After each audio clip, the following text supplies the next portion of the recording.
com o Diogo Ferraz, com o Rafael Santos. A gente vai estar discutindo hoje sobre o conceito de faturamento. Então, obrigada por vocês estarem aí com a gente. Pessoal, Fábio, você vai ser o primeiro a falar, então cumprimenta a galera aí que está ouvindo a gente. Fala aí sobre o RS 150755. Boa tarde, pessoal. Muito bom estar aqui com vocês e meus grandes amigos, Micaela, com o Rafael, com o Diogo.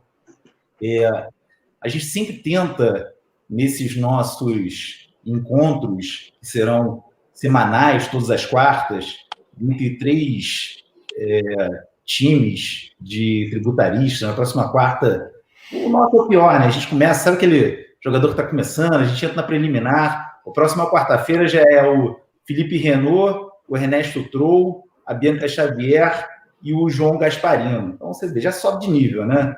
A gente sempre tenta trazer um grande tema e analisar toda a jurisprudência do Supremo histórica sobre ele. A gente fez isso com o ICMS na substituição tributária, pegou casos que tinham sido julgados há mais de 15 anos, e nesse a gente vai mais longe ainda. Tá? No primeiro, eu fiz a divisão dos temas do ICMS substituição tributária, e o Diogo pegou um tema ótimo, dei de bandeja para ele, era o melhor tema de todos, tá?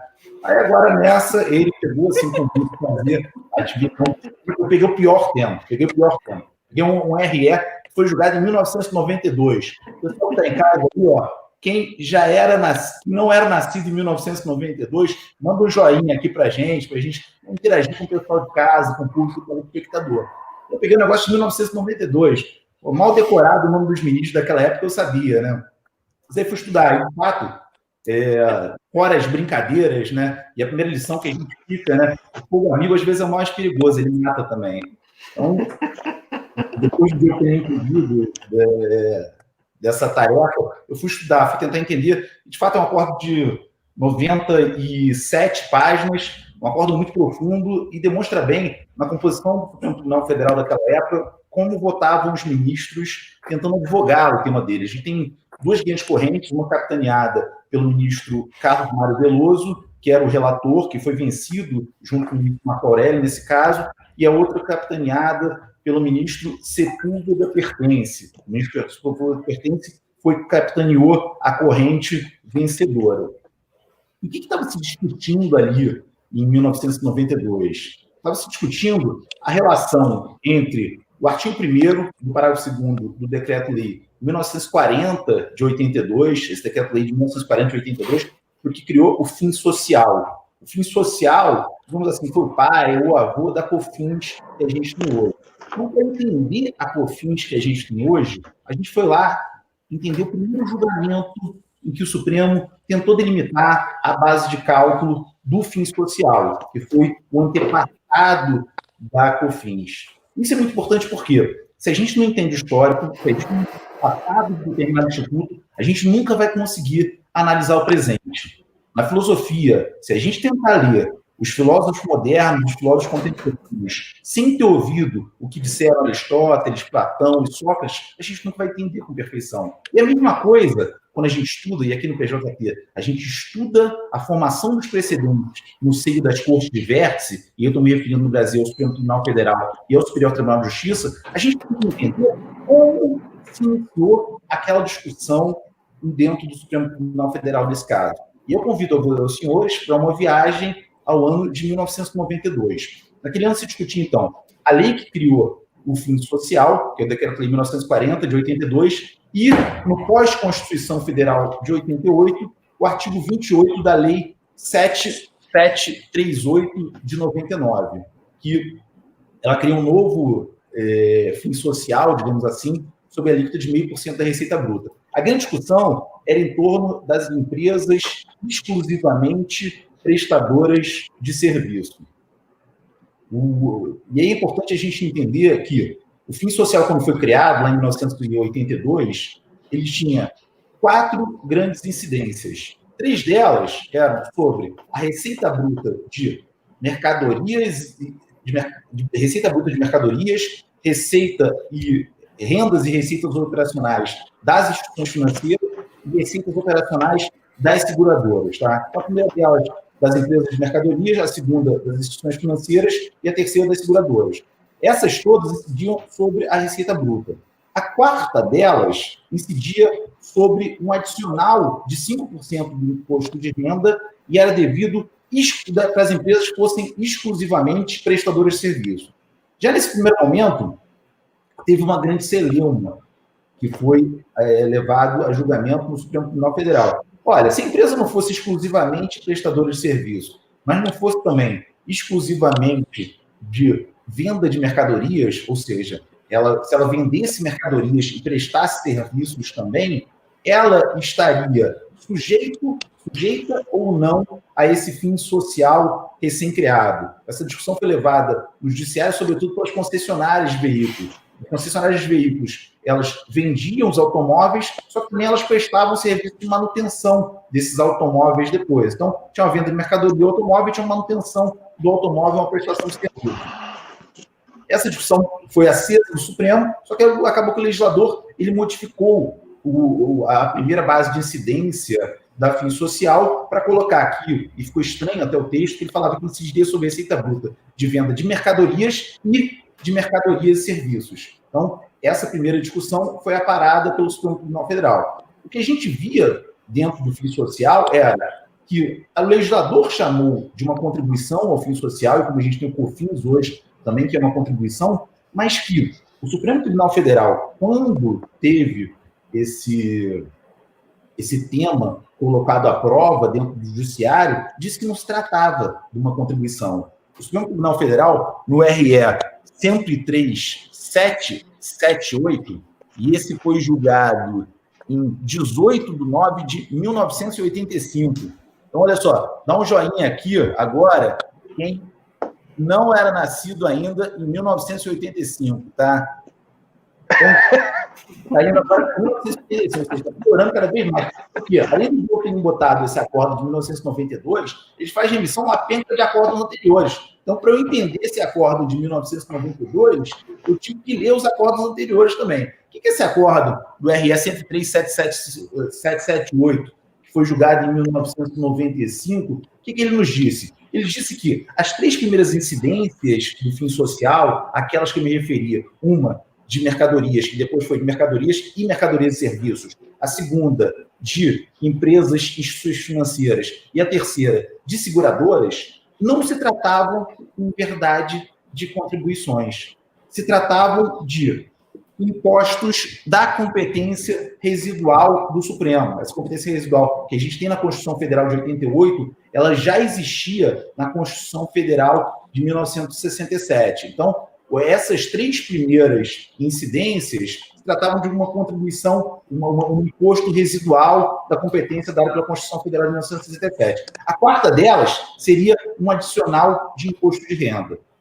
Essa distinção da natureza jurídica do FIM social é muito importante para a gente analisar a possibilidade da base de cálculo, que é o que é a puxada para o Diogo entrar no tema dele, que foi trazido pela primeira vez nessa decisão, distinguindo receita bruta de faturamento no voto do Sepúlveda Pertence. Então, o ministro Carlos Mário Veloso, ele traz essa questão da natureza jurídica, traz essa questão de que o Supremo tinha uma decisão, uma jurisprudência pacificada desde 1985, ou seja, há 7 anos naquela época, já tinha essa jurisprudência pacificada de que era um imposto da competência residual, para dizer que, quando o FIM social foi modificado pelo artigo 28 da Lei 7758 de 89, trazendo uma alíquota para ele de 0,5% da receita bruta, essa lei não poderia fazê-lo. Por quê?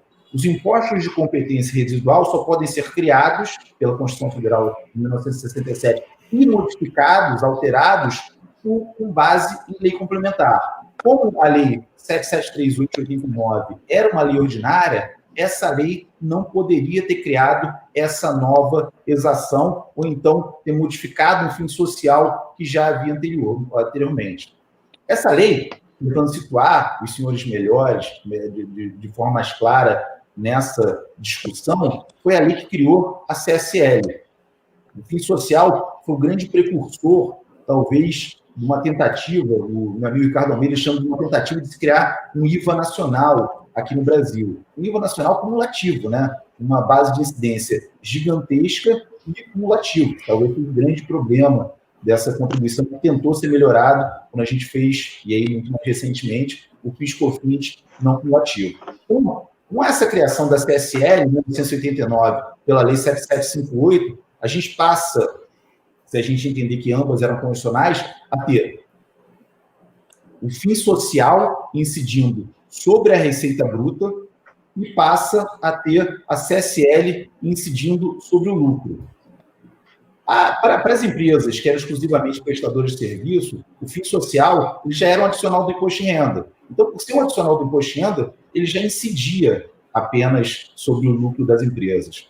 Aí se criou um cenário antisonômico, de algum modo. Por quê? Porque as empresas prestadoras de serviço, elas teriam duas exações sobre o lucro, talvez três, né, se contar no imposto de renda também, e as demais empresas teriam uma ou duas sobre o lucro, se contando imposto de renda ou não, e teriam uma também sobre a receita bruta. Isso seria terrível. O legislador, em curto espaço de tempo, alguns meses depois, ele modifica essa dicção e faz com que a contribuição do fim social, que antes era tido como imposto residual na Constituição de 88, na Constituição pré-88, né, pelo Decreto-Lei 1940 de 82, ele faz com que a contribuição ao fim social ele deixe de ser um adicional do imposto de renda, ele deixe de ter uma alíquota de 5% do imposto de renda para passar a incidir sobre 0,5% da receita bruta.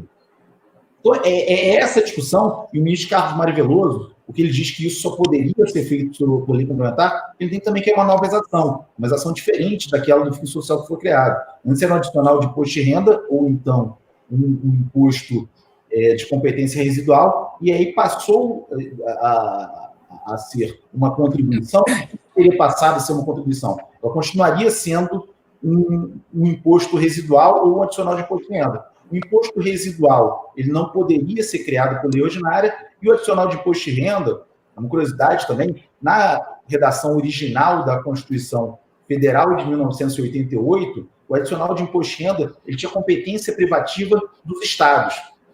Ele estava no 155, inciso 2. Hoje a gente não tem mais esse dispositivo, acho que foi o Constitucional 3 que modificou. Mas antes ele era de competência exclusiva dos estados. Então não poderia ser adicional de imposto de renda. Por quê? Porque a competência tradicional de imposto de renda ser instituído passara a ser exclusiva dos estados e também não poderia ser um imposto de competência residual porque ele teria sido instituído por lei ordinária e não por lei complementar. Assim votou o ministro Carlos Mário Veloso. O ministro Civil e Pertence, ele vem, citando o artigo 56 do ADCT, ele tenta distinguir dois tipos de fim social de forma mais clara. Ele fala assim, o artigo 56 do ADCT, que falava que o fim social anterior estava preservado, ele diz que ele não é aplicável às empresas exclusivamente prestadoras de serviços. Ele fala que a preservação pelo artigo 56 do ADCT, do fim social anterior, valia apenas para as empresas de venda de mercadoria e serviços cumulativamente, instituições financeiras e empresas seguradoras. Para as empresas exclusivamente prestadoras de serviços, como não era um imposto residual, era um adicional do imposto de renda, ele continuaria com uma dicção diferente.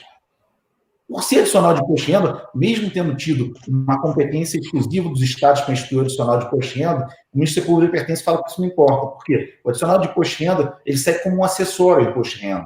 Então, se a União tinha competência para instituir o imposto de renda, ela teria competência também para instituir um adicional sobre o imposto de renda. Os estados, como não tinham competência para instituir imposto de renda, aí sim a Constituição tinha que ser expressa dizendo, Estado, você tem competência para instituir o adicional do imposto de renda, apesar de não ter competência para instituir imposto de renda. Para a União Federal não precisaria disso, porque era natural, como ela já tinha a competência para instituir o imposto de renda. Então, ele continuaria sendo adicional de imposto de renda e ele teria sido modificado nessa lei que criou a CSL, na Lei 7689 de 88, teria criado, na verdade, uma nova contribuição. Ela, quando a base de cálculo do fim social para empresas exclusivamente prestadoras de serviço, deixa de ser um percentual do imposto de renda e passa a incidir sobre a receita bruta, nesse momento o legislador ele estava criando uma nova contribuição ao fim social. E aí sim, o ministro Sepúlveda-Pertence entendia que era uma contribuição legítima. À luz da Constituição de 88, essa contribuição nova, criada ali pela Lei 7.689 de 88, seria uma das contribuições do artigo 195, inciso 1º. E aí, já estou finalizando, a gente tem o grande recheio para esse bolo que o Diogo vai colocar a cereja no final. O 195, inciso 1º da Constituição, ele falava que as contribuições poderiam incidir tão somente sobre o faturamento. E essa contribuição do fim social, no artigo 9º da Lei 7.089 de 88, fala expressamente em receita bruta. Então, como é que a gente sai desse quebra-cabeças dali ter criado algo em tese sobre a receita bruta e a Constituição de 1988, no 195, inciso 1º, naquela época, sei que a redação depois a gente vai ver que foi modificada pela emenda constitucional, mas só falava de faturamento. E aí, o primeiro momento que o Supremo, ele se debate em torno do conceito de receita bruta e do conceito de faturamento para uma contribuição social que tinha como validade o artigo 195, inciso 1º da Constituição. O ministro Sepúlveda-Pertence, ele sai desse quebra-cabeças dizendo o seguinte: na Lei 7.089 de 88 e mesmo no Decreto-Lei Antigo de 82, quando se trazia a base de cálculo para o cálculo do fim social, se traziam diversas exclusões. Então, a lei falava em receita bruta, só que excluídas diversas parcelas. Quando a lei fala em receita bruta, só que exclui tais parcelas, ela está trazendo justamente um conceito que é menor, que é mais simples, que é o do faturamento. O faturamento seria justamente a receita bruta excluídas aquelas parcelas do Decreto-Lei de 82 e a Lei 7.089 de 88 excluíram. Então, ele conseguiu trazer um conceito de faturamento da Constituição para encontrar a validade constitucional, para encontrar a matriz constitucional, para dizer que era constitucional a Lei 7.089 de 88, e conseguiu fazer uma leitura, ele diz que a lei foi mal escrita, mas conseguiu fazer uma leitura de que, quando ele falava receita bruta excluídas de determinadas parcelas, na verdade o legislador não estava falando de receita bruta, mas sim em faturamento. Então, esse é o primeiro caso que a gente vê essa distinção, e eu acho que o ministro Sepúlveda-Pertence, ele teve alguma expertise nisso, eu não vou fazer um juízo de valor, pelo menos não nesse momento ainda, se ele estava correto ou não, mas ele conseguiu tirar o conceito de faturamento onde existia a palavra receita bruta excluída de determinadas parcelas. Bom, com isso, nesse primeiro momento de explicação do RE 150.755, eu me despeço temporariamente e volto depois para os debates aqui com meus amigos, não sem antes agradecer esse público grande que a gente está aqui. Estou vendo diversos comentários. O grande prazer do professor, né, do debatedor, é falar para pessoas tão queridas assim. Então, eu queria agradecer o pessoal que está nos assistindo e passo a palavra para o Diogo. Bom, boa tarde a todos. Boa tarde, Fábio, Micaela, Rafael. Boa tarde às 94, 95 pessoas que estão assistindo a gente nesse momento.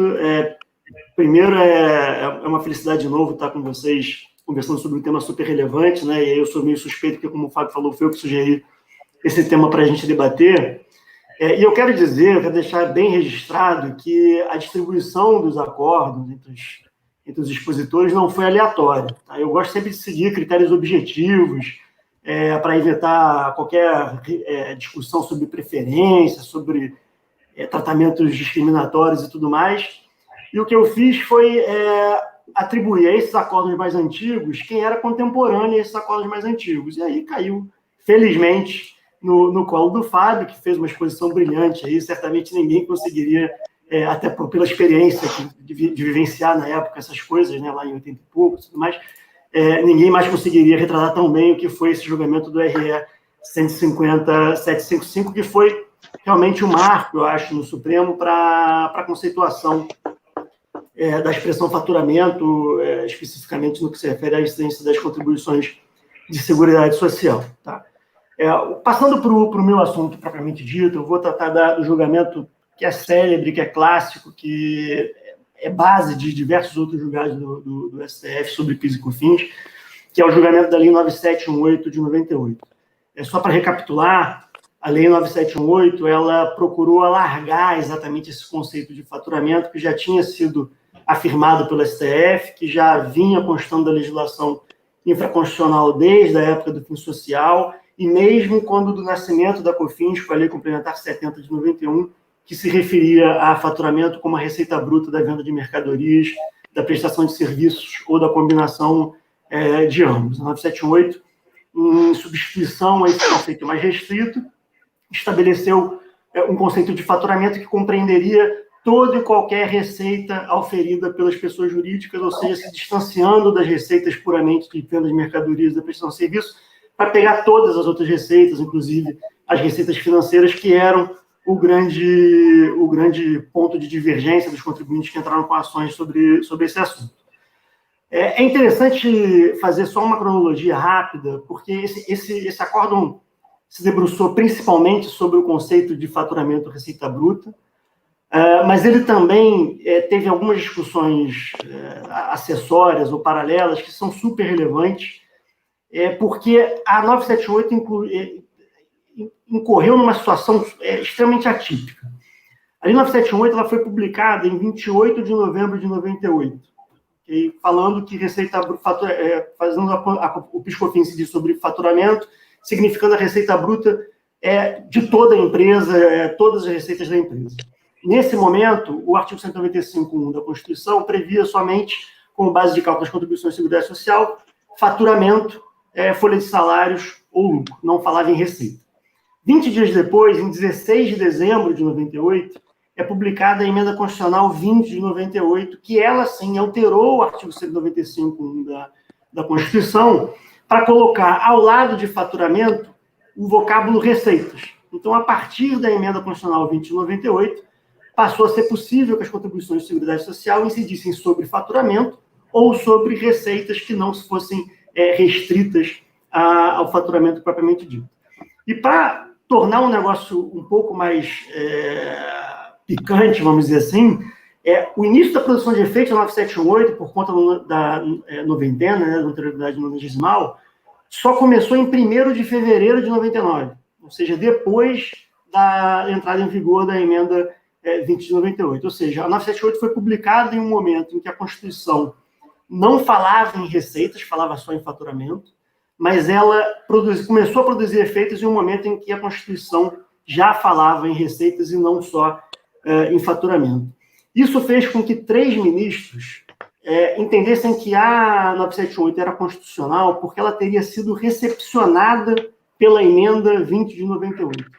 E é curioso porque os 3 ministros reconhecem que ela nasceu inconstitucional, que no momento em que ela foi publicada, ela estava em desconformidade com a Constituição, mas como até a edição da emenda 20 de 98 não havia sido declarada inconstitucionalidade da 978, essa constitucionalidade seria presumida, por conta da presunção de constitucionalidade das leis, e, portanto, ela teria mantido a 978 meio que pendurada assim, num fio de validade, a ponto dela ser convalidada ou recepcionada, como eles dizem, pela emenda 20 de 98. Foi nesse sentido os votos do ministro Eros Grau, do ministro Joaquim Barbosa, o ministro Gilmar Galvão seguiu nessa linha também, com um detalhe um pouco diferente, porque, na verdade, ele entendeu, a lei, a 978 falava, ela entra em vigor, como todas, né? Entra em vigor na data da publicação, mas começa a produzir efeitos em 1º de fevereiro de 99. E aí o ministro Galvão entendeu que 1º de fevereiro de 99 seria o início da vigência da lei. Então, ela já começaria a viger no momento em que a emenda 20 de 98 já teria alterado a Constituição, que é uma confusão dos diabos em termos de vigência, validade, eficácia das leis, né? Aquela coisa que a gente sabe. Mas foi o voto dele, ele deu um voto, mas ele saiu no meio do julgamento, acabou sendo o Supremo Tribunal Federal. Então, mas a gente teve 3 ministros que julgaram a constitucionalidade da 9718, não a partir exatamente do conceito de faturamento, mas a partir de uma questão intertemporal aí, ela ter sido recepcionada pela emenda 20 de 98. Entre os ministros que se debruçaram mais a fundo sobre a questão do conceito de faturamento, a gente teve basicamente duas linhas, que uma delas se subdivide em outras duas, eu vou chegar nela daqui a pouco. A primeira linha, que foi capitaneada pelo ministro Gilmar Mendes praticamente sozinho, o ministro Maurício Corrêa acompanhou, mas acompanhou sem nenhum fundamento, então não dá para saber se ele de fato encampou o que o ministro Gilmar estava falando, foi no sentido de que não haveria um conceito constitucional exauriente de faturamento. O ministro Gilmar bate na tecla de que há pontos da Constituição que não são conceitos fechados, que são instituições como a Seguridade Social são históricas, elas têm que ser interpretadas segundo a evolução da sociedade no tempo. Isso também afetaria as bases de cálculo das contribuições que são destinadas à Seguridade Social, como no caso era o faturamento, e por conta disso o legislador teria uma liberdade para conceituar infraconstitucionalmente o que é faturamento. Ele até fala que não era uma liberdade absoluta, o legislador infraconstitucional não poderia dizer que qualquer coisa era faturamento. Então, sei lá, por exemplo, o legislador não poderia dizer que faturamento é folha de salário, faturamento é lucro. Mas dentro de um juízo de razoabilidade, haveria um certo espaço de manobra para o legislador infraconstitucional definir o que era faturamento. E, na opinião dele, essa conceituação dada pela 9718, embora não coincidisse com a conceituação que vinha sendo utilizada pela legislação infraconstitucional anteriormente, e também não coincidisse com o conceito de faturamento validado pelo Supremo em outros julgados, era um conceito razoável.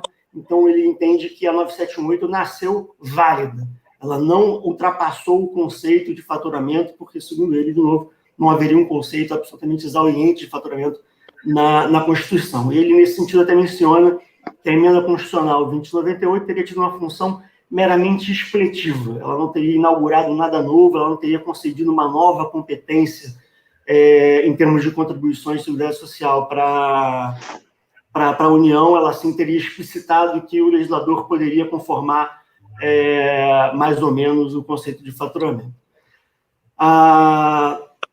É curioso esse julgado do ministro Gilmar Mendes, porque ele cita essa jurisprudência que o Fábio acabou de brilhantemente expor para a gente, e ele diz algo que a mim, pelo menos, não parece ser exatamente verdade. Ele diz que essa jurisprudência não teria firmado um conceito constitucional de faturamento, e que ela teria reconhecido a legitimidade do legislador infraconstitucional manipular esse conceito na hora de estabelecer a base de incidência das contribuições. E pelo que eu entendi do acórdão do RE 150.755 e dos outros que são citados também, tem o da ADC1, tem outro que é o 150.764, o Supremo pode até não ter dito com todas as letras que existia um conceito constitucional de faturamento, mas, no mínimo, isso ficou implícito. Tanto que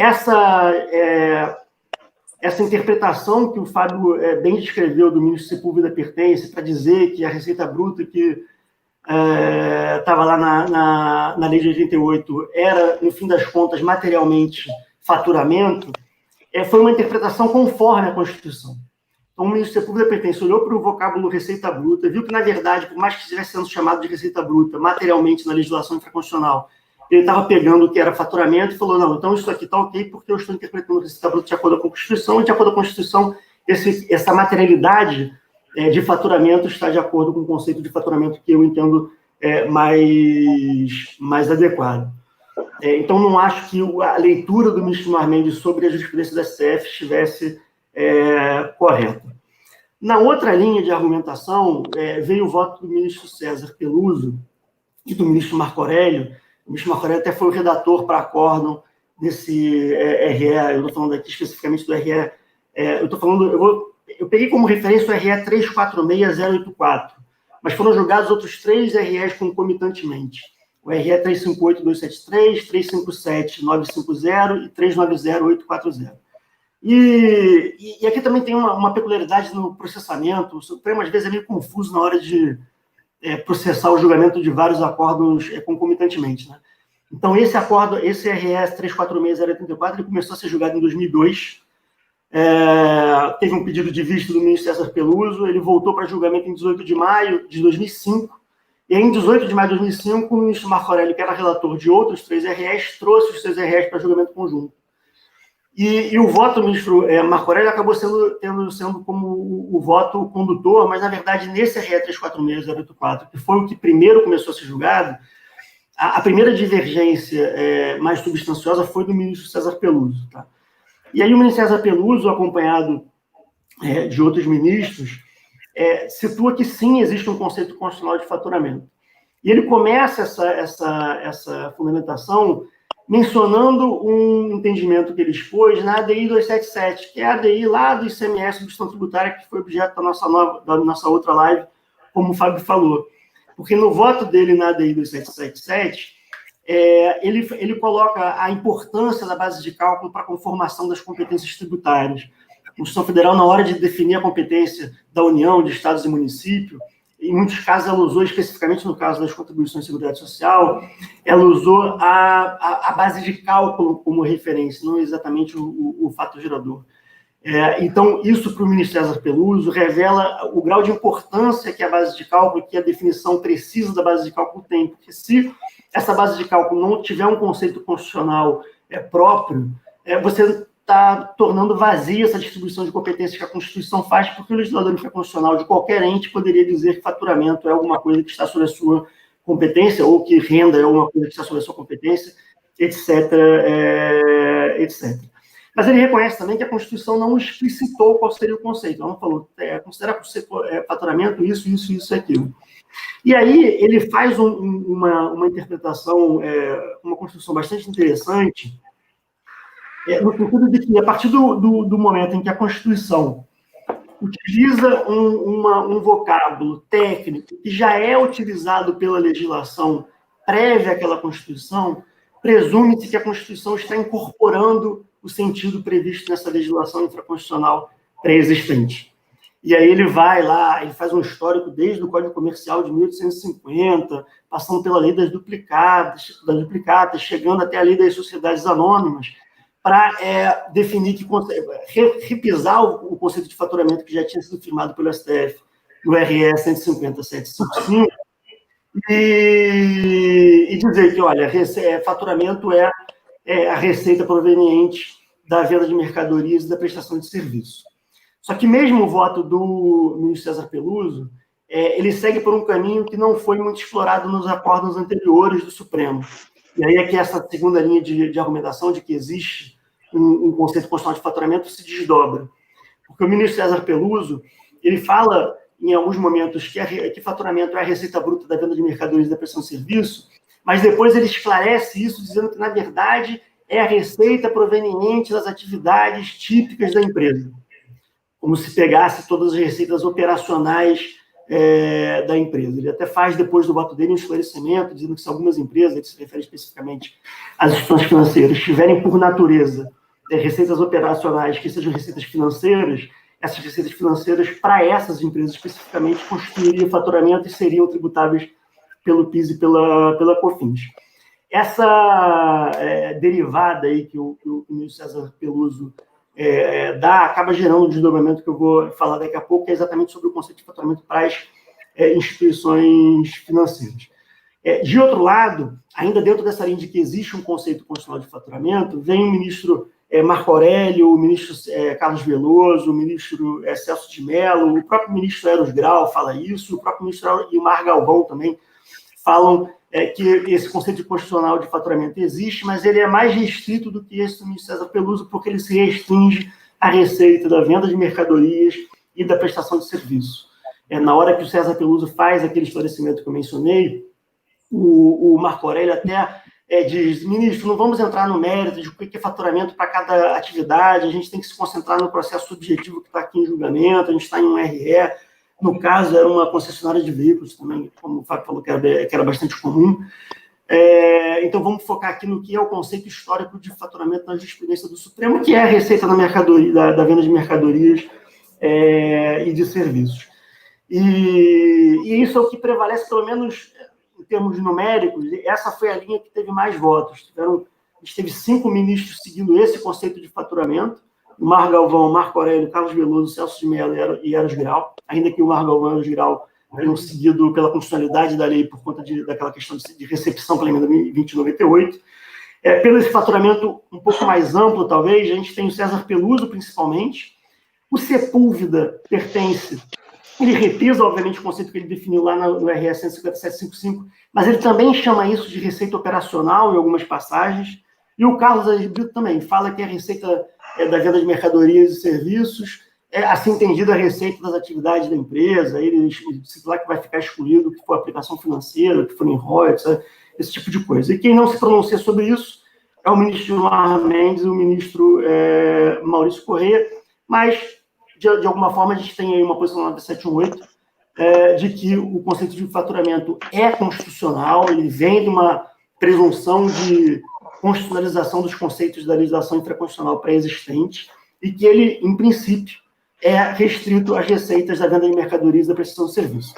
E aí eu não sei, até o Fábio talvez vá poder comentar melhor sobre isso, eu não sei nem se essa posição do ministro César Peluso chegou a ser um signaling, ou, na verdade, ele estava tentando explicitar algo que já vinha naquele conceito a que o ministro Sepúlveda pertence se referiu lá no RS 150.755. Porque o conceito da legislação que o Sepúlveda pertence incorpora como conceito constitucional para resolver o 150.755, ele não se restringia propriamente à receita bruta da venda de mercadoria e da prestação de serviços. Porque a legislação do fim social, ele previa que a base de cálculo era a receita bruta da venda de mercadoria e prestação de serviço para empresas vendedoras de mercadorias e prestadores de serviço, ou que faziam os dois durante um tempo. Para as instituições financeiras, ele já falava em rendas e receitas operacionais, tentando fugir exatamente do fato de que a instituição financeira não vende mercadoria e o serviço, a receita proveniente do serviço prestado pelas instituições financeiras é bastante diminuta, pelo menos em relação aos bancos. E para as seguradoras ele falava de rendas patrimoniais e operacionais, se eu não me engano. Então, não sei até que ponto o ministro César Peluso, de alguma forma, tentou recuperar esse conceito lá de trás, né, mencionado pelo ministro Sepúlveda pertence, e sinalizar que, na verdade, ele não era tão restrito quanto outros ministros estavam sinalizando. Isso, obviamente, teve consequências. Esse julgamento acabou em 2005, e pouco tempo depois, em 2006, começou a ser julgado um outro RE, e aí ele começou a ser julgado em turma, não começou a ser julgado no plenário, o RE 400.479, que versava sobre uma seguradora. E o ministro o ministro César Peluso deu uma decisão monocrática, dando parcial provimento ao RE para dizer que a COFINS devia ficar limitada às receitas que fossem, que consubstanciassem faturamento, e essas receitas, aí ele inclui a tese dele, lá do RE 34604, essas receitas seriam todas aquelas decorrentes da atividade empresarial típica da empresa. Aí a seguradora vai falar, não, peraí, mas eu sou uma seguradora, eu não vendo mercadoria e, segundo ela, nem presto serviço. Então, na verdade, eu não tenho nenhuma receita a ser tributada pelo PIS e pela COFINS, nem os prêmios de seguros são decorrentes da prestação de serviço, então eu não tenho nada a recolher. Esse agravo regimental é levado à turma e é negado o provimento. A seguradora, então, entra com embargo de declaração. O ministro César Peluso, em 2009, nega provimento ao embargo de declaração, e pouco tempo depois, o Supremo afeta esse julgamento ao plenário, porque o ministro Marco Aurélio suscita lá que tem um problema aqui de reinterpretação do julgado que declarou inconstitucionalidade da Lei 9718. Esse julgamento vai para o plenário, o ministro Marco Aurélio diverge do ministro César Peluso, o ministro Lewandowski pede vista e isso está parado até agora. E por que isso está parado? Porque, paralelamente, também nesses atropelos processuais do Supremo, em 2011, num outro RE, no RE 609096, de um banco, o Supremo reconhece a repercussão geral, especificamente para definir o conceito de faturamento para as instituições financeiras em relação ao PIS e à COFINS. E aí, mais um atropelo processual. Em 2015, 4 anos depois, descobre-se que, nesse processo, o Tribunal Regional da 4ª Região tinha sido favorável à empresa e a Fazenda Nacional só havia recorrido extraordinariamente em relação ao PIS. Ela não recorreu em relação à COFINS. O Ministério Público Federal, vendo que a Fazenda esqueceu de recorrer sobre a COFINS, recorre sobre a COFINS. e os REs sobem para o Supremo, tem a sua repercussão geral reconhecida. E aí, em 2011. Em 2015, falam, peraí, tem alguma coisa errada aqui. E aí o Lewandowski está uma decisão monocrática, inadmitindo o recurso extraordinário do MP por legitimidade processual, mantendo a afetação do RE 609, 096, só em relação ao PIS, e afetando um outro RE para discutir a COFINS, que é o RE 880143. Esse atropelo processual aí me confirma uma convicção que eu particularmente tenho, posso estar sendo injusto, mas é a falta de cuidado com os tribunais superiores, e isso não é restrito ao STF, mas também acontece muito no STJ, mas é a falta de cuidado desses tribunais na hora de escolherem os recursos representativos da controvérsia. E muitas vezes escolhem esses recursos que são incompletos, que são muito antigos, então não tinham todas as argumentações que ficaram em discussão ao longo do tempo, que estão mal preparados. Em alguns casos são recursos que sequer foram contrarrazoados pela outra parte, seja a Fazenda, seja o contribuinte. Isso, obviamente, acaba dificultando ou prejudicando, de alguma maneira, o escopo da análise que o Supremo vai fazer. Mas o segundo aspecto, um aspecto até positivo, que foi uma certa sorte, é que esse segundo RE, que foi afetado ao plenário com repercussão geral para discussão especificamente da COFINS, não é de um banco, é de uma corretora de valores. E aí eu digo que eu acho que a gente teve uma certa sorte, a sociedade como um todo, porque a discussão, se ficar centrada muito em cima dos bancos, os bancos têm uma atividade muito específica, né, que é a intermediação financeira do crédito, especificamente, aquilo de tomar dinheiro emprestado e repassar esse dinheiro em empréstimo para outras pessoas. Mas há inúmeras outras instituições financeiras que têm atividades completamente diferentes, como são as sociedades corretoras, que são típicas prestadores de serviços de corretagem, de distribuição de valores imobiliários. Então, é importante que o Supremo, na hora de julgar esse assunto, possa até analisar se existe, de fato, um faturamento diferenciado de instituições financeiras, mas faça essa análise à luz também das diferenças que existem entre as próprias instituições financeiras. Será que a receita própria, ainda que se encampe essa tese do ministro César Peluso, de que faturamento são as receitas operacionais, assim entendidas as receitas vinculadas à atividade típica da empresa, ainda que se admita isso, será que essas receitas da atividade típica em um banco são as mesmas receitas da atividade típica em uma sociedade corretora de títulos e valores imobiliários, que é uma típica prestadora de serviços? A minha opinião, já antecipo aqui, é que não seria a mesma coisa. Talvez as receitas financeiras de um banco, que obviamente inerente à sua atividade principal, constituam, de fato, faturamento se adotada essa linha do ministro César Peluso.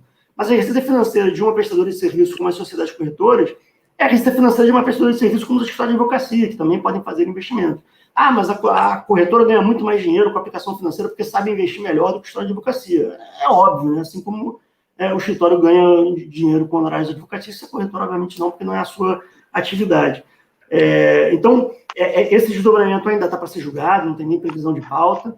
É uma coisa que a Fazenda Nacional foi muito hábil em suscitar, lá em 2007, eu acabei pulando isso, peço desculpas, lá em 2007 a Fazenda Nacional soltou um parecer, a PGFN soltou um parecer tentando fazer essa diferenciação do faturamento, porque havia um faturamento específico para as instituições financeiras, e esse parecer é todo baseado na atividade dos bancos, não há nenhuma linha sobre atividades de instituições financeiras equiparadas, essa diferença entre essa atividade dos bancos e a atividade das corretoras, por exemplo, mas que ela foi hábil de fazer um negócio ressuscitar no Supremo e haver esse desdobramento que ainda vai ser julgado. Então, a gente tem um conceito geral de faturamento, acho que a gente pode extrair do julgamento 9718, receitas decorrentes da venda de mercadoria e prestação de serviço, mas talvez, até com base nesse signaling aí do ministro César Peluso, quem sabe a gente vai ter uma evolução nesse conceito quando o julgamento desses REs que envolvem instituições financeiras. E esse julgado da 9718, por estabelecer uma regra geral, vamos dizer assim, sobre o conceito de faturamento, acabou influenciando os julgamentos seguintes, inclusive, de certa forma, o julgamento da exclusão do semestre da base de cálculo do PIS e da COFINS, que a Micaela vai abordar com a profundidade que ele é peculiar. Eu passo a palavra para ela, não sem antes agradecer de novo a presença de todos e espero ter sido minimamente claro aí. Esse julgamento que aconteceu já em idos de 2000, eu já era contemporâneo a esse julgamento, o outro não, por isso que eu passei para o Fábio. Então, vamos em frente com a Micaela. Não, eu adorei eu ficar com esse julgamento de 2017, né? Afinal, se é por contemporaneidade, eu estou quase bebê aqui de chupeta falando com vocês. Adorei isso. Bom, mas, gente, primeiramente eu queria desejar boa tarde a todo mundo. É um prazer grande estar aqui falando com esse time de especialistas, né? Boa tarde, Fábio, Diogo, Rafael. É um grande prazer estar discutindo aqui com vocês. E, na verdade, vocês veem como é que é interessante essa lógica, né? Como é que a gente precisa realmente, de fato, se preocupar e não analisar um julgado isolado do Supremo. Veja o trabalho que a gente teve aqui, né? A gente está levantando jurisprudência desde 92 no Sepúlveda, né? No RS 150.755. Estamos perpassando aí o RE 346.084, ADC 1, e aí agora a gente está chegando no RS 574.706, que é famoso, né? Que é justamente o do ICMS na base de cálculo do PIS da COFINS. Então, quantos passeios a gente teve do fim social até agora para a gente conseguir chegar à visão de que existe um conceito constitucional para faturamento, né? E aí é interessante também a gente mencionar que nessa viagem de julgados ocorreu também uma alteração na própria Constituição Federal. A redação original da Constituição Federal, no artigo 195, inciso 1, a linha B, mencionava apenas o tal do faturamento, né? Com a emenda 20 de 1998, veio aí o acréscimo da receita e depois do julgado que o Diogo bem expôs, o Supremo passou a considerar sinônimas as expressões faturamento e receita bruta. Pois bem, a gente quando olha, e aqui, na verdade, eu vou focar só em dois votos, o voto da Carmen Lúcia e o voto do Fachin, onde, na verdade, você tem um verdadeiro histórico dessa questão que a gente pontuou. Se você lê o voto da Carmen combinado com o voto do Fachin, você consegue fechar o quadro geral da análise da evolução dessa discussão do ICMS na base de cálculo dos COFINS e do próprio conceito de receita e faturamento.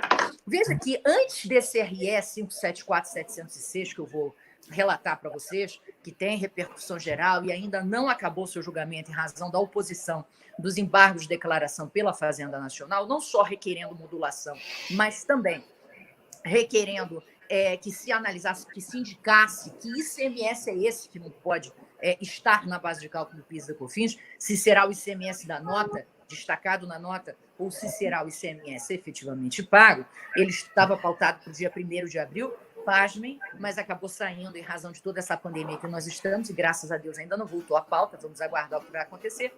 Mas o que é importante a gente focar agora é o seguinte: antes desse julgado, havia o RE 240.785, tá? Esse RE, inclusive, se discutiu muito se iria se atribuir esse efeito de repercussão geral para esse RS, decidiu não fazê-lo, e ele já tinha sinalizado que o Supremo entendia que o ICMS não integraria a base de cálculo do PIS da COFINS. Então, o que a gente veio a julgar no RS 574.716 já tinha, de certa forma, sido sinalizado no 240. Inclusive, é engraçado, eu não vou entrar muito nesse aspecto aqui, mas você vê como é que essa matéria é divertida, que havia uma ADC 18, que na verdade acabou sendo julgada prejudicada, mas quando se começou a julgar esse RS 574.706, na verdade, o Marco Aurélio questionou muito por que não se colocava em pauta a ADC 18. E aí todo mundo acabou chegando à conclusão, inclusive ele questiona, ele diz, poxa, mas o controle concentrado tem prioridade em relação ao controle difuso. E aí Celso de Mello levanta aí uma jurisprudência antiga, dizendo, nesse caso aqui, como já tinha repercussão geral, não vamos deixar esperando, tem 3 anos que está aguardando, processo parado, vamos jogar esse negócio aqui. E aí começaram o julgamento do RE 574.706. Veja, o que é faturamento?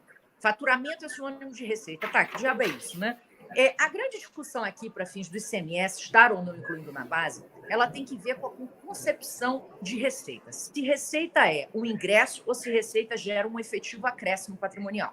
Então, a Carmen Lúcia ela foi toda numa linha do seguinte, olha, receita eu entendo aí pela Lei 6.404, artigo 187, que é aquilo que acrescenta o patrimônio, aquilo que ingressa acrescentando patrimônio. Portanto, receita é diferente de ingresso, né? Então, ela faz primeiro uma sinalização no seguinte sentido, olha, gente, primeiro, a gente já sabe que faturamento compõe conceitos de receita, mas é algo menor. Receita é algo maior, mas qualquer um dos dois sempre vai representar algo que acrescenta patrimonialmente à empresa. Quando eu olho o ICMS, aí a Carmen Lúcia se cansa, traz até um exemplozinho mostrando como é que funciona a lógica da cobrança do ICMS, demonstrando a não cumulatividade falando, e eu acho que daí que saiu a ideia da Fazenda Nacional de opor os embarques para chegar e questionar que ICMS é esse que eu vou excluir da base de cálculo, porque ela se cansa em mostrar como é que funciona na acumulatividade, que, na verdade, o que eu pago não é efetivamente o que está destacado na nota, que eu tenho a possibilidade de compensação e tal.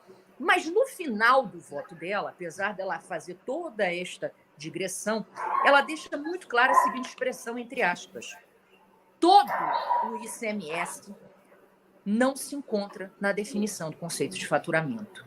Então, ela diz, olha, eu falei para vocês da não cumulatividade, eu falei para vocês que o ICMS pago ele é fruto, na verdade, de uma compensação com créditos escriturais que eu tenho antes, com o objetivo de justamente reduzir o impacto da tributação. Mas o que eu estou falando aqui é, bom, já expliquei para você o que é ICMS, mas, ao fim e ao cabo, o que eu estou falando aqui é receita. E se eu estou dizendo que, na verdade, receita é aquilo que ingressa, o ICMS que está na nota não vai ingressar. Ele já tem o destinatário certo. Inclusive, gente, essa rácio que foi trazida pela Carmen Lúcia, de certo modo, ela pautou, tá, uma conclusão equivocadíssima do Supremo relativamente ao RHC 163334, aquele que discutiu o ICMS próprio declarado, mas não pago, tá? Também conhecidíssimo de todo mundo. Então, veja bem, ali, justamente porque a lógica que se desenvolveu aqui foi, bom, esse ICMS que está na nota aí não entra para mim, porque, na verdade, já está datado, já vai para o fisco.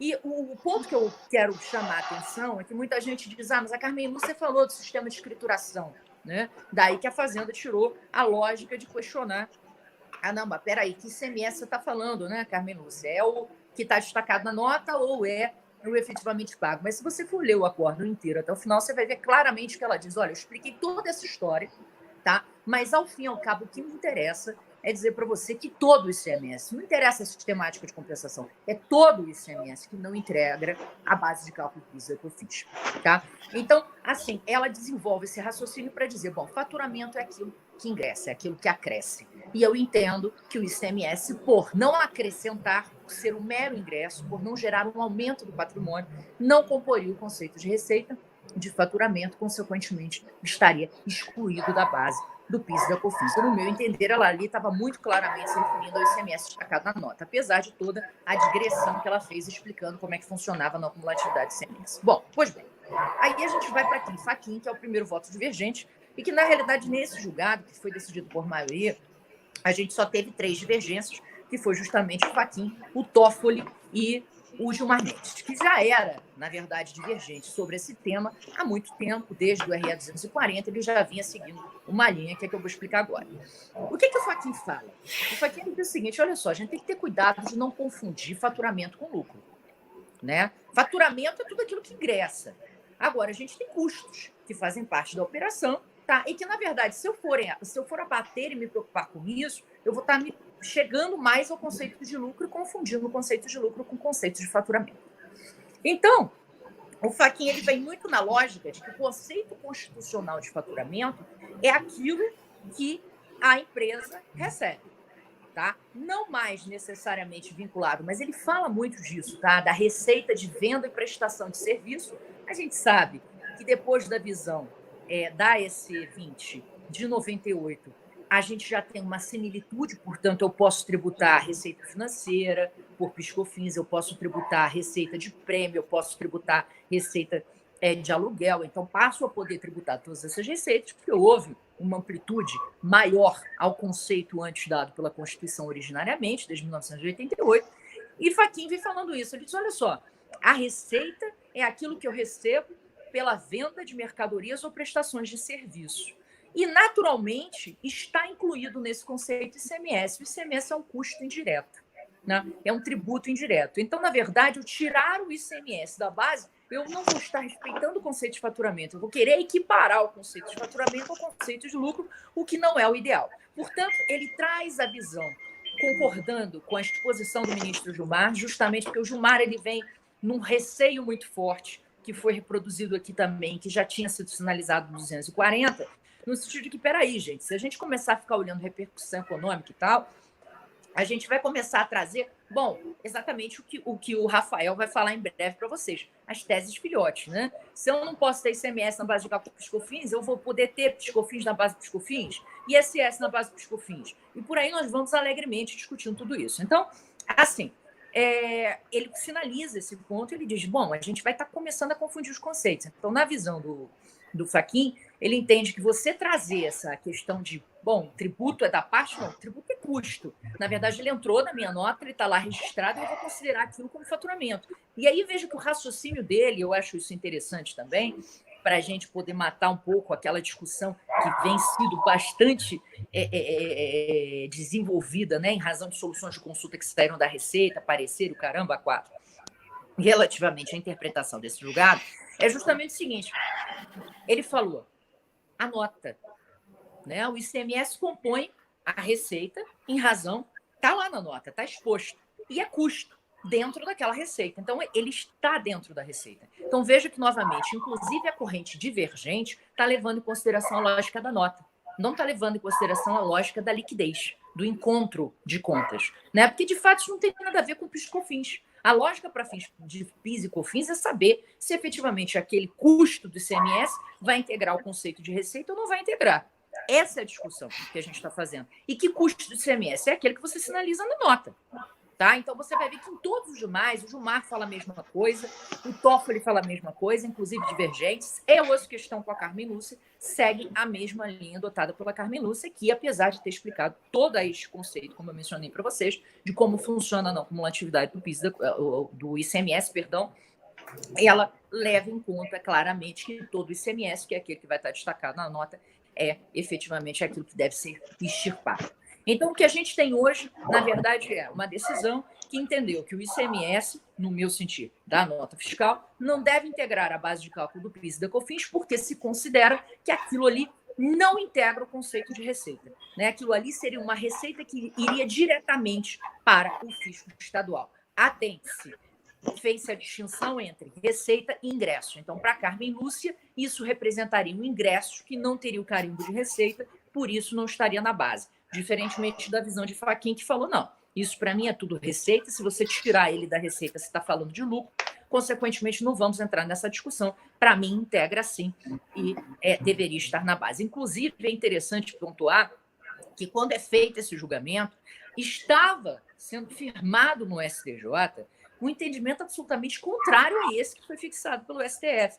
Eu até trouxe aqui o RESP, que eu achei interessante para fins históricos, que é o 1.144.469, foi fixado pela primeira sessão com redação feita pelo Mário Campo, exatamente na linha do que foi defendido pelo Fachin, de que aquilo ali representa um custo, na verdade não tem um porquê ser abatido no valor da receita do faturamento, integra a receita do faturamento, razão pela qual não pode ser excluído da base de cálculo do PIS e COFINS. E o mais interessante é que, inclusive, no julgamento se pontuou a preocupação com a segurança jurídica, né? Porque se disse, olha, a gente tem lá aquele artigo 926 lá do CPC que fala que a jurisprudência tem que ser segura, unânime e tal. Acabou de ser fixada uma tese pelo STJ e a gente está analisando em sentido diametralmente oposto, né? Então, vamos ter cuidado com relação a essa questão, até em razão da insegurança jurídica e tal.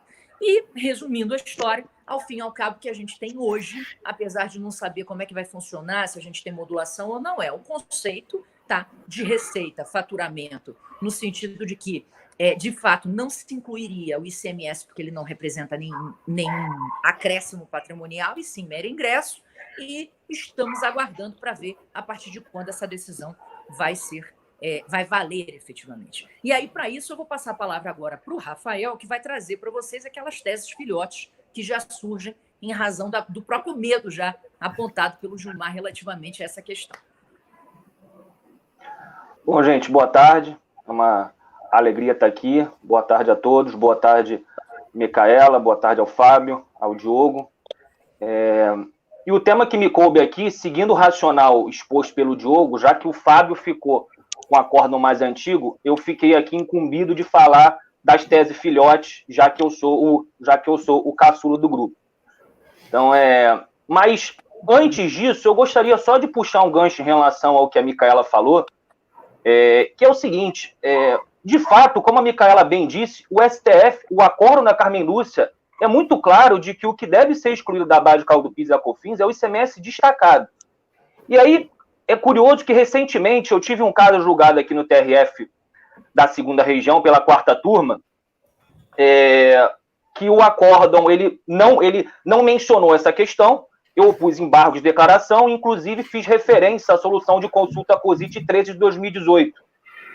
E aí, o tribunal, a turma, o relator, o desembargador Ferreira Neves, disse que não poderia se manifestar sobre isso, porque a solução de consulta COSIT 13, ela não foi objeto da lide. Só que é óbvio que ela não foi objeto da lide. A ação foi ajuizada muito antes da publicação da solução de consulta. Então, assim, ou seja, o TRF, saiu uma notícia há pouco tempo que o TRF voltou a julgar, mas ela está julgando de uma forma que o processo não vai terminar, porque o contribuinte vai ter que continuar recorrendo até para que, depois do julgamento dos embargos, ele possa eventualmente apresentar uma reclamação perante o STF, já que o tribunal ele não aplicou a tese firmada pelo STF de forma correta. Então, isso é mais uma incongruência do judiciário que cria mais litigiosidade. O processo que pode se encerrar, ele continua gerando mais trabalho para o judiciário, abarrotando cada vez mais o judiciário. A mesma coisa eu tive parecida num caso no Rio Grande do Sul, em que limitou os efeitos da decisão à entrada em vigor da Lei 12.973, ou seja, até 31 de dezembro de 2014. Também eu pus embargo de declaração, foi negado. Nesse meio tempo, foi julgada uma arguição de inconstitucionalidade lá no TRF da 4ª Região, dizendo que o julgamento do STF abarcava, assim, o período posterior à Lei 12.973. Opus novos embargos de declaração, aí a turma simplesmente disse o seguinte, não, mas esse julgamento foi agora, então não há omissão a que se falar. Aí o que aconteceu? Tive que continuar recorrendo e, paralelamente, apresentar uma reclamação perante o STF, ou seja, uma coisa que poderia ter se encerrado, ter gerado menos trabalho, está soberbando cada vez mais o Poder Judiciário por culpa do próprio Poder Judiciário. Então, assim, isso foi só um pequeno desabafo, mas vamos ao nosso tema, ao meu tema central aqui. Então, eu vou falar das teses filhotes, as teses que advêm desse leading case que foi julgado pelo STF, que diz que o ICMS deve ser excluído da base de cálculo do PIS e da COFINS. E, assim, eu tenho para mim resumir esse julgamento do STF de uma forma muito simples. A empresa não fatura tributo. Acho que foi isso, no frigir dos ovos, foi isso que ficou estabelecido ali. Empresa não fatura tributo. Então, aí vem, se o ICMS deve ser excluído, o ISS, no caso de prestação de serviço, também deve ser excluído da base de cálculo do PIS e da COFINS, pelo mesmo fundamento. E aí, a gente sabe que tem um repetitivo desfavorável aos contribuintes do STJ, mas que esse repetitivo ele foi julgado em junho de 2015, antes, portanto, do julgamento do leading case, e que o STJ basicamente segue aquelas antigas súmulas, que inclusive fala de fim social, que é o precursor da COFINS, e o STJ basicamente usa aquele argumento, o valor de ICMS integra o conceito de receita bruta, assim entendida como a totalidade das receitas auferidas pela pessoa jurídica, de modo que o ISS não pode ser excluído da base de cálculo do PIS e da COFINS. Ele compõe o faturamento e, por isso, deve ser tributado. Esse entendimento a gente sabe que já foi...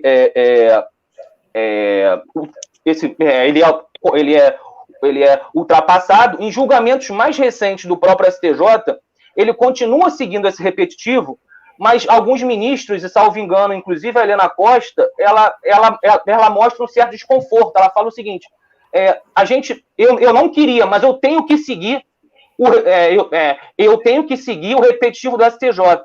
E talvez aqui fosse um caso claro em que deva haver mudança de entendimento, já que agora o STF já disse que no conceito de receita ou faturamento, seja lá o que for, não se inclui os tributos. Então, acho que esse repetitivo deveria ser alterado, teve inclusive ministro que já esboçou essa vontade. O que importa aqui é que esse tema está pendente de julgamento no Supremo Tribunal Federal, o RE 592-616, e vamos ver se vai seguir o mesmo entendimento em relação ao ICMS. É curioso que tem um precedente do TRF da 4ª Região, em que o tribunal afirma que a tese da exclusão do ICMS da base de cálculo do PIS e da COFINS não se aplica ao ISS. ele afirmou que o ICMS somente pode ser excluído porque ele é um tributo não cumulativo. E pelo fato do ISS ser um tributo cumulativo, não caberia exclusão. Segundo esse precedente, caberia exclusão do ICMS porque o consumidor é o contribuinte de fato. Então, é o consumidor que, de fato, arca com aquele tributo. E aí ele fala, no caso do ISS, a transferência de ônus se dá de forma meramente financeira, não tendo relevância econômica. Eu, sinceramente, discordo desse entendimento, tá? Não foi isso que o STF julgou. Se o ISS não é arcado pelo consumidor, que a gente sabe que não é verdade, que é sim arcado pelo consumidor, o ICMS também não. Ou seja, se o ISS não é um tributo do contribuinte, do consumidor, o ICMS também não é. Então, eu acho que há um erro de premissa aí, até porque o STF não julgou dessa forma. Então, assim, eu creio que a definição dessa tese do ISS na base de cálculo do PIS e da COFINS vai influenciar em todas as outras teses filhotes que tenham relação com o ISS. A exemplo do ISS na base do lucro presumido e do ISS na base de cálculo da CPRV, que a gente vai falar mais à frente dessas teses. Então, assim, a questão é, o entendimento firmado no leading case, julgado pelo STF, só serve quando o tributo a ser excluído da base é um tributo não cumulativo? Então, acho que isso que talvez tenha aí uma pequena diferença, mas, a meu ver, é incabível esse argumento. E aí, já passando aqui para a segunda tese filhote, que é o ICMS na base de cálculo do lucro presumido. E, assim, só para contextualizar, pela sistemática do lucro presumido, aplica-se um percentual de presunção sobre o faturamento da empresa e o resultado é utilizado como base de cálculo para a aplicação das alíquotas do IRPJ e da CSLL. Então, se a empresa, por exemplo, fatura 100 e for uma prestadora de serviço, a margem de presunção é 32%. Então, 32% seria o lucro dela, aonde se aplicaria as alíquotas do IRPJ e da CSLL. Essa tese, inclusive, ela vai ser julgada hoje pela STJ, na verdade está pautado para ser julgada hoje, e vamos ver o que esperar. Essa tese aqui, eu confesso que eu sinto, tem uma pequena diferença do caso do ICMS na base de cálculo do PIS e da COFINS, que inclusive o próprio TRF da 4ª região, o leading case que vai ser julgado agora pelo STJ, um deles advém do TRF da 4ª região. E o acórdão que foi proferido por ele fala o seguinte: quando se arbitra o lucro presumido como percentual da receita bruta, presume-se que já foram consideradas nessa fórmula todas as possíveis deduções da receita bruta, dentre eles os tributos incidentes sobre venda, e aí ICMS e ISS. Ou seja, o TRF entendeu que se você opta pelo lucro presumido, ali já há uma presunção de que a alíquota de presunção já considerou, já excluiu esses tributos incidentes sobre a venda ou sobre a prestação de serviços. Então, eu acho que é um caso aí que vai... Isso aí, obviamente, foi levantado pela Fazenda Nacional. Eu acho que é um ponto que vai gerar uma discussão. Espero que tenhamos um resultado ainda hoje. Tá? O ISS na base de cálculo do lucro presumido também é uma outra tese filhote, e ela deve seguir a mesma sorte da tese do ICMS na base de cálculo do lucro presumido. A menos que se entenda, como a gente disse lá atrás, a menos que se entenda que somente os tributos não cumulativos devem ser excluídos da base de cálculo dos tributos incidentes sobre a receita. Então, sempre vai ter essa diferença entre o ICMS e o ISS, embora eu não veja essa distinção na tese em que o STF firmou. A quarta tese filhote é o famoso ICMS na base de cálculo da CPRB. O STJ, em repetitivo, julgou isso, e aí foi no ano 2019, então, posteriormente ao julgamento do ICMS da base de cálculo do PIS e da COFINS pelo STF, E aí o STJ julgou favoravelmente aos contribuintes pelos mesmos motivos que o STF excluiu o ICMS, da base de cálculo do PIS e da COFINS. Ele seguiu simplesmente o entendimento, que acho que foi bem acertado. Isso também está pendente de julgamento do Supremo Tribunal Federal, já com repercussão geral reconhecida, tá? E o ministro, sob a relatoria do ministro Marco Aurélio. Esse caso aqui é interessante porque eu vi recentemente que a PFN está citando uma decisão monocrática do Gilmar Mendes, dizendo que, no caso do ICMS na base de cálculo da CPRB, não se aplica o mesmo racional da exclusão do ICMS na base de cálculo do PIS e da COFINS. E ele fala ele diz por quê? Porque ele fala que a CPRB é um regime facultativo. Tá? Sobre isso aqui tem 2 pontos. O primeiro essa decisão ela foi revista pelo próprio Gilmar Mendes, já há um considerável tempo. Ela foi revista pelo próprio Gilmar Mendes para aguardar o julgamento do leading case. Então, ou seja, a Fazenda tem utilizado um precedente que já foi revisto. Uma decisão monocrática, na verdade, né? Que já foi revista. E o segundo ponto é que a CPRB nem sempre foi facultativa, né? Salvo engano, até 2015 ela era obrigatória. Então, esse é um ponto a ser visto aí, caso a caso, porque, ou seja, para aqueles casos em que, para aquele período em que a CPRB era obrigatória, esse argumento é completamente descabido. Mesmo para o período em que a CPRB ela é obrigatória, ela é facultativa, esse argumento também não me parece fazer muito sentido. O que o STF decidiu foi simplesmente que tributos não podem compor, tributos não são receita. Então, se não é receita e a base de cálculo da CPRB é receita, obviamente tem que se excluir o ICMS e, eventualmente, o ISS também. Então, esse argumento, sinceramente, eu não vejo uma razoabilidade, eu não vejo uma lógica nesse argumento. Né? A quinta tese, ela é, obviamente, a exclusão do ISS da base de cálculo da CPRB. E aí, então, essa tese aqui, ela vai ter, basicamente, 2 pontos a serem abordados, né? Que é o que a gente já viu, se somente os tributos não cumulativos devem ser excluídos da base de cálculo dos tributos incidentes sobre a receita, o que não me parece fazer sentido, e o fato da CPRB ser um regime facultativo, se isso influi no tema ou não. Também me parece que não, mas vamos aguardar. A sexta tese filhote é PIS/COFINS nas suas próprias bases. Tá? Por quê? Quando é que o PIS/COFINS ele entra na base de cálculo do próprio PIS/COFINS? Quando você faz o preço da mercadoria. Como é que é feito o preço? Custo mais margem de lucro dividido 1 menos as alíquotas dos tributos incidentes sobre venda, dentre eles o PIS e COFINS. Tá? Então, há essa discussão. Se a base de cálculo do PIS e da COFINS não pode ter tributos incidentes, tributos incluídos ali, o próprio PIS/COFINS também tem que ser excluído.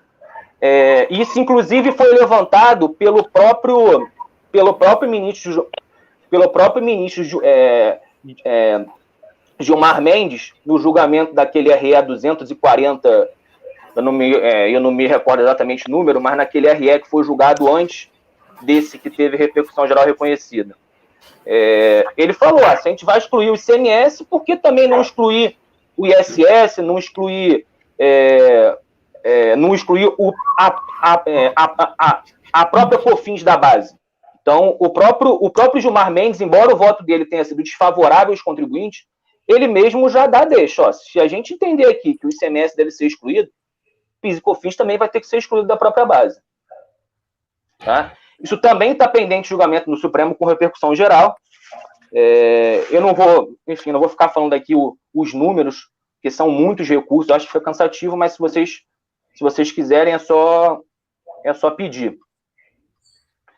E aí, CPRB na própria base de cálculo, naturalmente, né? É uma outra tese filhote, acho que é a 7ª tese filhote.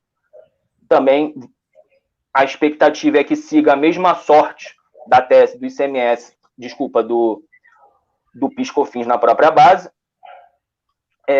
E aí tem também 8ª tese filhote, PIS/COFINS na base de cálculo da CPRB. Esse caso, inclusive, teve um caso que já bateu no Supremo. O RE, isso eu acho que é bom falar, o RE 1.095.000, tá? E aí, da relatoria do Marco Aurélio, o que o ministro fez?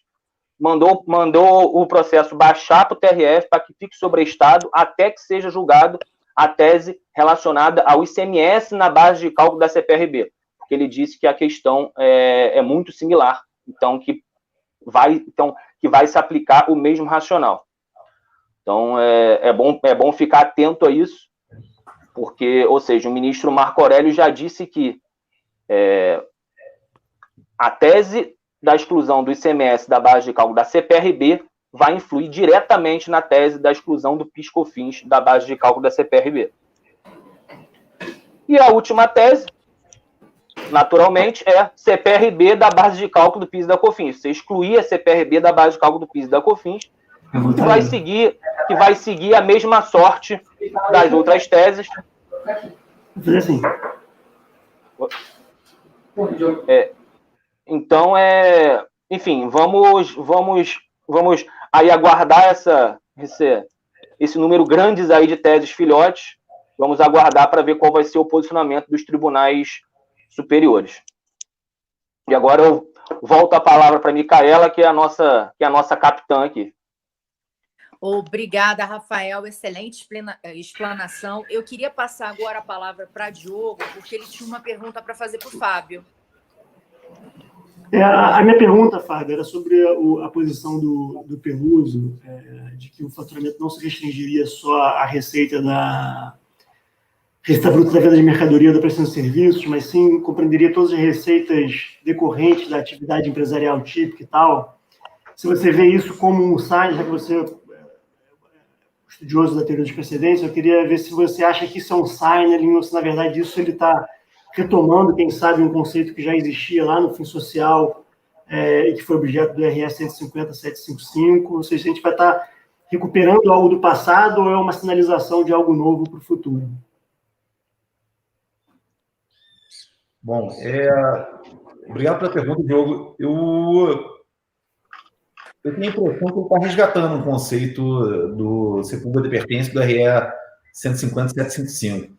E se não foi isso, ele quis fazer um signing, foi um signing, acho que despropositado, né? Tanto que já passou bastante tempo e o Supremo não firmou isso com exatidão depois.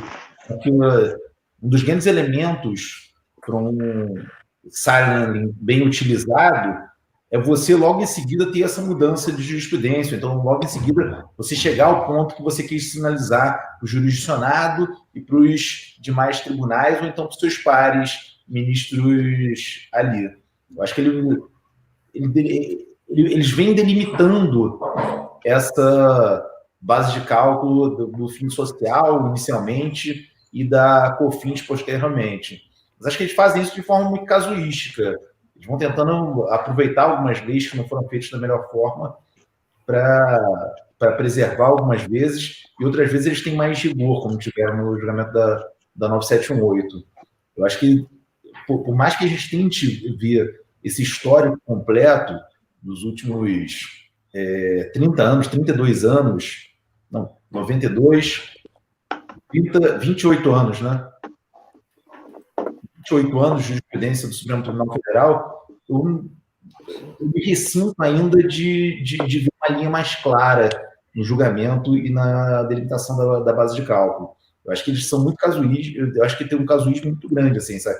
E a verdade a gente vai ver se tem um casuísmo maior ainda se as teses filhotes, que o Rafa apresentou muito bem, tiverem um desfecho final diferente do semestre da base de cálculo dos COFINS. O que eu não consigo entender até hoje é como uma Corte Suprema que deve olhar para frente, né, olhar para o futuro e guiar o futuro do jurisdicionado como farol a iluminar o caminho do jurisdicionado e dos outros tribunais, como é que ela não deixa claro que ela está julgando também para ISS na base de cálculo COFINS, para ICMS na base de cálculo CPRB, para todas essas teses filhotes?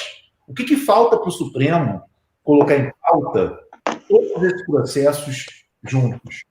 Existe alguma possibilidade do Supremo não julgar do mesmo modo nessas teses filhotes o que está julgando no ICMS na base de cálculo COFINS? Acho que a justiça tardia é injusta, né? É uma frase antiga que a gente vê, mas talvez seja mais atual do que nunca. O Supremo, ele prorroga o julgamento dos embargos de declaração. Prorrogou durante muito tempo, aliás, né? O Michela explicou bem para a gente a questão da DC 18, a questão do caso anterior do RE, que foi julgado sem repercussão geral. Já prorrogou muito tempo o julgamento do RE com repercussão geral no caso do semestre das cálculos COFINS. E agora, prorroga mais ainda o julgamento dos embargos de declaração. Mas não pensem os senhores que vai resolver. Por quê? Ainda tem todas as teses filhotes.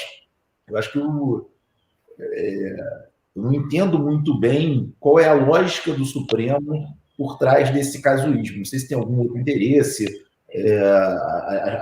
O Supremo tem coisas muito nebulosas. Os embargos de declaração terem sido retirados de pauta, não agora, no momento da pandemia, mas no momento anterior, foi alguma coisa que eu acho que ele não fez questão de prestar qualquer esclarecimento para o jurisdicionado. Ele simplesmente tirou de pauta e ninguém entendeu por que ele tirou de pauta. Então, o Supremo, ele ainda não... Eu acho que ele não quis fazer signaling, não, tá? Acho que ele... talvez ele ainda esteja um pouco perdido e ele, cada vez mais, é um tribunal, ele é um tribunal cada vez mais político. Então, ele se sensibiliza muito, eu acho, com discursos de ambas as partes e tem muito medo de firmar jurisprudência. E uma corte de precedentes, eu acho que a única coisa que ela não pode ter é medo de firmar precedente. Por quê? A sua essência, a sua razão de existir é justamente para dar segurança e para formar precedente para ela própria, para os outros tribunais e para os cidadãos. Eu concordo totalmente sobre essa parte do medo de formar precedente. Eu acho que é isso que está por trás dele resolver as coisas de forma pingada, né? Então, não, vamos se comprometer só com isso aqui agora. Daqui a 10 anos a gente vê se se compromete com outra coisa, e depois de outros 10 anos a gente se compromete com mais uma coisa e vai julgando a conta-gota, justamente para não se comprometer de uma vez só com algo que seja mais amplo. O que, como você falou, né, em termos de uma corte constitucional, bom, eu acho que desde o juiz de primeira instância não pode ter medo de decidir, mas uma corte constitucional tem um papel institucional tão relevante, que sequer deveria passar pela cabeça de alguém esse receio de firmar suas posições. Falta também, eu acho, um pouco de internalização por parte do Supremo Tribunal Federal da função que ele tem e da preocupação com a segurança jurídica, porque eu ouço muito falar de segurança jurídica, inclusive a gente tem falado isso muito aqui em várias lives nossas, né? No sentido de que não basta você mudar o código, que você não vai mudar a cabeça das pessoas, né? Então, assim, eu acho que apesar de a gente ter um código extremamente moderno, que traz a preocupação justamente de formação de precedentes, procura demonstrar necessidade de observância e segurança jurídica e etc., isso falta ser incorporado dentro da corte. Porque, veja, não deixa de ser uma insegurança jurídica você justamente não pegar todas as causas filhotes que foram abordadas pelo Rafael e se julgar tudo junto. Agora, veja, isso gera um impacto de caixa gigantesco, né? Sim. Imagina, você chegar ao mesmo tempo, fechar tudo junto e dizer, o contribuinte tem direito a receber tudo isso. Então, é aquele ponto que a gente colocou. A corte ela tem que se colocar sobre um prisma técnico, não sobre uma ótica política. Caso contrário, realmente, a gente vai continuar com essa insegurança jurídica e ainda correndo o risco de, em mudanças de composição que se avizinham, nós sabemos que se avizinham esse ano, Celso Mello e ano que vem Marco Aurélio, a gente vai ter aí talvez uma mudança disso, não sabemos. Né? Então, é outra questão que também a gente coloca para pensar, né? Ou seja, será que o Supremo Tribunal Federal está conseguindo compreender qual é a função dele, importante, não política, e sim para a segurança jurídica, para a orientação dos tribunais de baixo, bem como da própria administração como um todo? Porque enquanto não houve essa definição, saiu a solução que o Rafael mencionou, que gerou uma comoção miserável, está gerando a glosa hoje de milhares de compensações que estão sendo feitas pelo contribuinte, porque o contribuinte levava em consideração o crédito com base na nota, mas eles estão entendendo que é o ICMS pago. E outra, dentro do ICMS pago não declararam qual é a forma de cálculo disso, porque tem uma série de questões intrínsecas que não foram levadas em consideração, ou seja, a insegurança continua vivendo aí para a gente, né? E essa demora também do Supremo colocar um ponto final nas coisas e postergar a definição faz com que a criatividade do ser humano é inesgotável, né? Então começam a criar teses mirabolantes para se contornar a jurisprudência do Supremo, a pouca que ele firmou. E essa lição que o Rafael trouxe do tribunal, que disse que não se aplicava o ISS porque só se aplicaria os tributos não cumulativos, isso vai de encontro à própria defesa da Fazenda Nacional de que só pode descontar, só pode excluir o ICMS pago, né? Exatamente, ela está dissociando a questão da locomotiva. Assim, no mínimo, o que pode reduzir a base de cálculo é o pago. Pô, e no cumulativo é tudo pago, né? No ISS, no caso, é tudo pago. Nem existe essa discussão que a Fazenda está levando para o caso do ICMS. Mas é isso, assim, demora tanto que a criatividade vai evoluindo, e aí com elogios, né? Tanto os advogados quanto os advogados públicos e privados que são aguerridos mesmo. Mas você vai criando uma insegurança, porque aí cria um argumento que ninguém sabe como é que o Supremo vai interpretar daqui a 3 anos, depois que saírem o Marco Aurélio e o Celso Mello, por exemplo. Assim a gente fica. Mas o meu medo maior não é nem as teses filhotes serem julgadas de forma diferente, porque existe alguma diferença efetiva. Isso aí é até menos pior. O que eu acho que é pior é agora, por uma mudança de composição, se mudar o racional que foi adotado agora. No caso de ICMS da base de cálculo do PIS e da COFINS. Eu acho que falta eu acho que falta para os julgadores, e aí não digo nem só do Supremo, mas da STJ também muito, e dos tribunais ordinários também. O que falta é um compromisso com a jurisprudência do tribunal. Eles têm compromisso com o seu entendimento, mas não com a jurisprudência do tribunal. Então ele fala, eu não quero saber se o tribunal tem um precedente sobre isso. E o que importa é que eu tenho entendimento diverso. Então eu julgo de acordo com a minha cabeça, não de acordo com o precedente. E aí isso causa uma insegurança jurídica absurda, né? Com certeza. O Fábio comentou até numa última live que ele fez de algum ministro que tinha falado, eu vou ficar levando para o plenário, enquanto isso aparecer na minha frente, eu vou ficar levando para o plenário. Essa questão que a Micaela falou com relação a se julgarem todas as ações ao mesmo tempo e ter um problema grande de caixa, isso é uma realidade fática. Mas, por outro lado, uma empresa séria, quando ela vê que vai perder, e eu imagino que depois do Supremo ter julgado ICMS na base de cálculo COFINS, tem uma grande probabilidade dele perder ISS na base de cálculo COFINS, dele perder ICMS na base de cálculo CPRB, uma empresa séria provisiona. Um país tem orçamento também. Então, o problema de caixa existe, mas se a gente leva isso em consideração, a gente não está desestimulando ou até estimulando uma irresponsabilidade no orçamento. Enfim, no final das contas, a irresponsabilidade é como você cuspir para cima, vai cair na sua testa depois. Então, em algum momento, essa conta, se o Supremo seguir a jurisprudência dele, que é o que a gente espera, se o Supremo der segurança às pessoas, essa conta vai chegar. Sim. Então, se cria outros tributos agora. Mas que não se rasgue a Constituição, que não se rasgue a jurisprudência do Supremo Tribunal Federal, que não se rasguem os precedentes que foram firmados pelo Supremo Tribunal Federal. Por quê? Se isso acontecer, o Supremo Tribunal Federal perde a credibilidade e uma Suprema Corte, o maior atributo que ela pode ter é a credibilidade nas suas decisões. Que o Francisco Dornelli já falou no final da década de 80, né? Fui autor e não fui preso de vários tributos inconstitucionais, porque em época de emergência a gente cria mesmo. Isso. Tem outra frase, eu não sei se é dele, mas da inconstitucionalidade útil, né? Você já faz alguma coisa sabendo que é inconstitucional, só que, número 1, nem todas as empresas vão entrar para pedir a restituição. Número 2, quando as empresas entrarem, talvez já tenham passado 5 anos e ela não consiga, porque fulminada pela prescrição, pegar de volta tudo que pagou indevidamente. E número 3, você faz caixa com isso. E as empresas paga, você vai ter que devolver muito tempo depois. Quando o contribuinte não paga, ele é cobrado com juros e com multa. Quando o Estado cobra alguma coisa inconstitucional, ele devolve só com juros. A sistemática da multa é perversa. Por quê? Porque ela é uma via de mão única. Então, eu acho importante e acho que talvez esse seja o racional do Supremo também. Eu concordo plenamente com isso que você falou, Micaela. E acho que você abordou muito bem. Mas isso a gente tem que lutar e mostrar que isso é irresponsabilidade, a conta vai chegar algum dia. Tá? Olha só, eu queria abrir para o pessoal de casa também, a gente já está terminando, tá? A gente tem mais 2 ou 3 minutos. Quem quiser fazer uma pergunta aqui, pode fazer aqui que a gente está lendo. A Ana Lúcia falou que tem que ser uma instituição tribunal e não pessoas de um tribunal. Eu concordo, eu falo sempre que isso. O Supremo Tribunal Federal é muito maior do que os próprios ministros. Então, quem quiser fazer alguma pergunta aqui para a gente já está caminhando no final, com o nosso compromisso aqui com o tempo, né? Então, e a gente queria agradecer também a Mônica Souza, a Ana Lúcia Soezima, não dá um tempo aí para o pessoal que quiser fazer pergunta. O Ivan Luiz, Fabrício Meira, o Diogo com esse negócio da idade aqui, fazendo piadinha, né? É um sem noção, né?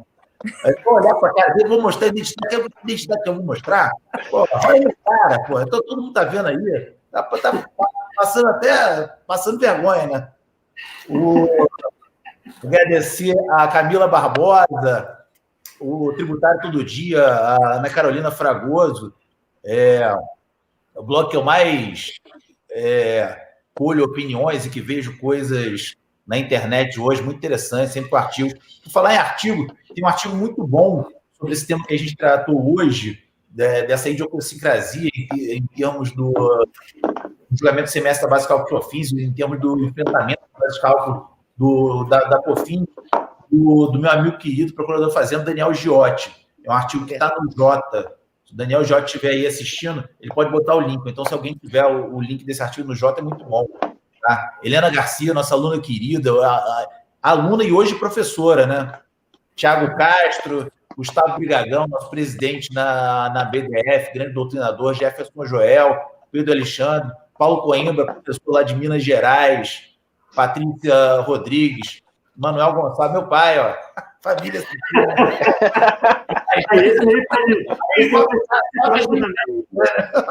Gustavo. Esse aí é prova testemunhal da idade também. Oi?